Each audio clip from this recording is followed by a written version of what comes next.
साथियों नमस्कार, आप देख रहे हैं नेशनल जनमंच बलराम कुमार मेहता के साथ। आज हम उपस्थित हैं उपेंद्र भारती के साथ में। और साइमन कमीशन को पाठ्य पुस्तकों में काला कानून के रूप में पढ़ा जाता है। आज हम इसके संदर्भ में जो इसकी हकीकत है उसके बारे में हम जानेंगे मान्यवर उपेंद्र भारती से। उपेंद्र सर, पाठ्य पुस्तकों में साइमन कमीशन को काला कानून के रूप में पढ़ाया जाता है। आखिर साइमन कमीशन में क्या था और कौन सी ऐसी बातें थी जिसकी वजह से उसको काला कानून के रूप में पाठ्य पुस्तकों में पढ़ाया जाता है, इसके बारे में हमारे दर्शकों को बताएं। भारत में साइमन कमीशन आया इसलिए था कि सारे लोगों को आंकड़ा निकाला जाए, उसकी जानकारी ली जाए कि किसकी संख्या कितनी है, उसकी हिस्सेदारी के अनुसार की बात के लिए आया था। और यहाँ के चंद चालाक लोगों को लगा कि यह भारत में अगर आ जाएगा तो सारे लोगों को हक अधिकार मिल जाएगा जी।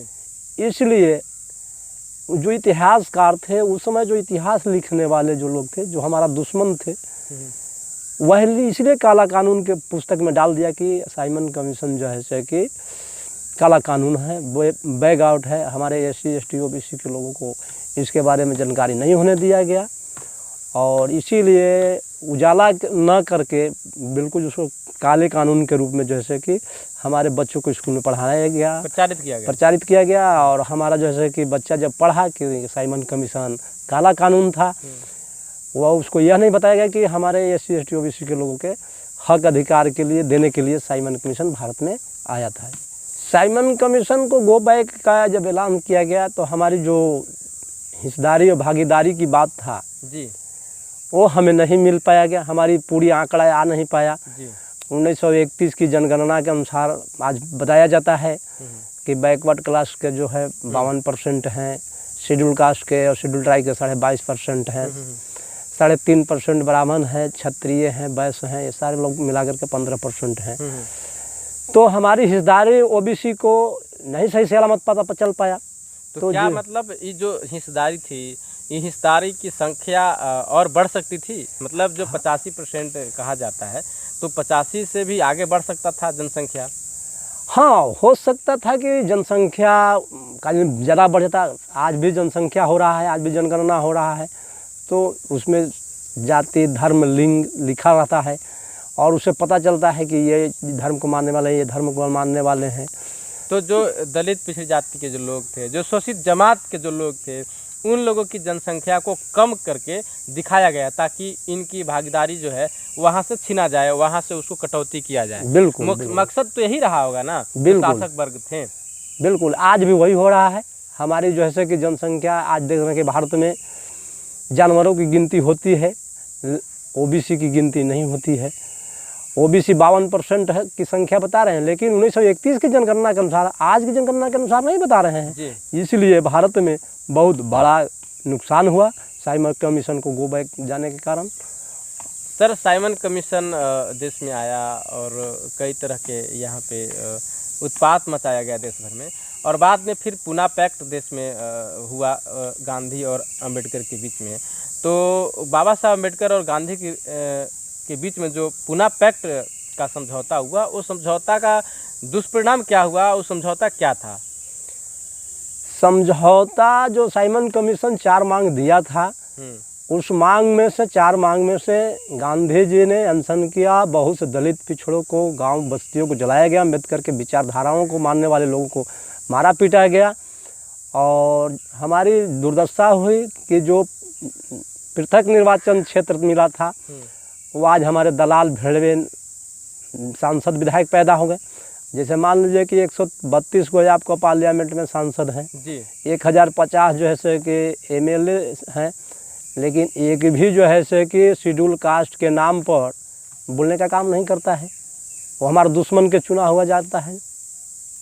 तो ऐसा बहुत बड़ा नुकसान हुआ देश को पूना पैक्ट से। और साइमन कमीशन जो था से यहाँ के जो दलित पिछड़ी जाति के जो लोग थे, जो यहाँ के शोषित जमात के जो लोग थे, उन लोगों को हक अधिकार दिलाने के लिए काउंटिंग करने के लिए आया था, गिनती करने के लिए आया था। लेकिन हुआ जस्ट उल्टा। गिनती तो की गई, लेकिन जो सही आंकड़ा था वो सही आंकड़ा पेश नहीं किया गया, सही आंकड़ा नहीं बताया गया, जिसका नुकसान यह हुआ कि एक तो दलित पिछड़ी जाति के जो लोग थे, मुसलमान थे, यहाँ के जो अल्पसंख्यक समाज था, उन लोगों का हक अधिकार का जो है पहले ही से हनन किया जा रहा था, उसका शोषण किया जा रहा था। और इसका और बड़ा परिणाम हुआ कि पुनः पैक्ट के माध्यम से यहाँ के जो अधिकार थे लोगों का, उसको छीनने का एक कोशिश किया गया, पर उसका एक कोशिश किया गया। यही ना है सर? बिल्कुल, ये हमारे अधिकार को छीन लिया गया और पूर्ण रूप से हमारी आज अधिकार नहीं लागू किया गया। तो आज हमारे लोगों को अधिकारों के लिए संघर्ष की ज़रूरत है। और फिर से जो बाबा साहब का मिशन था, मान्यवर जगदेव प्रसाद का जो मिशन था, जगदेव प्रसाद ने जो 90% का नारा लगाया था, वो इसी आंकड़े के आधार पे था कि जो हमारा हक अधिकार है, वो हक अधिकार की जो जनसंख्या है वो 85% से अधिक है। अगर सही में काउंटिंग किया जाए तो 90 से भी अधिक हो सकती है। तो ये मुख्य मुद्दा था। उस मुद्दा को लेकर मान्यवर कांशीराम, जगदेव प्रसाद, रामस्वरूप वर्मा जैसे बहुत सारे महापुरुषों ने काफ़ी संघर्ष किया और समाज के लोगों को जागृत करने का काम किया, जिसका परिणाम है कि लोग आज कुछ समझ रहे हैं इस विषय को कि हमारा क्या अधिकार है। और इसी तरह से हमारे लोगों को अपने हक अधिकारों के लिए जागृत रहने की ज़रूरत है।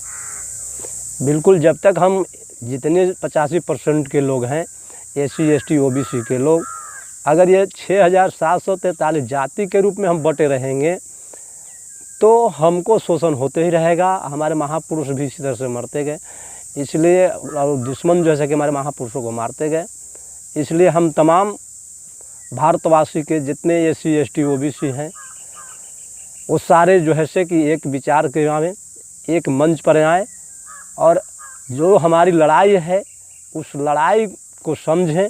और समझदार बहुत से हमारे MP MLA हैं, जैसे अभी अब बिहार में जो है से 40 में से 22 जो है विधायक एकजुट होकर के प्रमोशन में आरक्षण समाप्त करने का आवाज़ उठाया जी।